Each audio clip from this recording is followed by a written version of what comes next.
এলা আজি নাহৰ ভাত দিব কিন্তু এলা আজি নাহৰ ভাত দিব লাগিব কিন্তু নহয় দিও তুই দিবি দিও মোৰ লগত নাই পইচা পাতি সদায় মই দিম তাৰমানে দিবি দিও ভাই মোৰ কি টেনচন মই জানো গম পাইছা না কিয় ইমান টেনচন তোৰ পইচা পাতি যে নাথাকে টেনচন মানে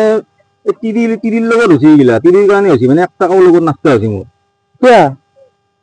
কিয় মানে ভাই ডেইলি তিৰিক মেকআপৰ নামত মেকআপৰ বস্তু কিনাৰ নামত আজি 500 টাকা কালি 1000 টাকা গম পাইছা না মোটামুটি 30-40 টাকা মেকআপৰ নামত মই দিয়ে থাকিব লাগে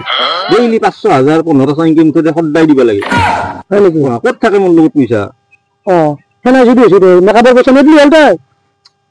নিদিবি কেনেকে ভাই মেকআপ নকৰলি যে মোৰ আৰু তাই সহ্যই নহয় মানে গম পাইছা না যদি মেকআপ নকৰে সহ্যই নহয় মোৰ একদিনতো ৰাতি ভাই কিবা বেলেগ ভুট কিবা বেয়া বস্তু বুলি মই দাৰবাই উঠিলো ভাই নাই সেইকাৰণে লগত পইচা নাছিল মোৰ লগত 1 টকা নাছিল তই দিবি আৰু ভাড়াটো আজিও পিছত মই দিম দে পইচা পালি জালা তোৰ লগতো মোৰ সদায় দেও একো নহয় দে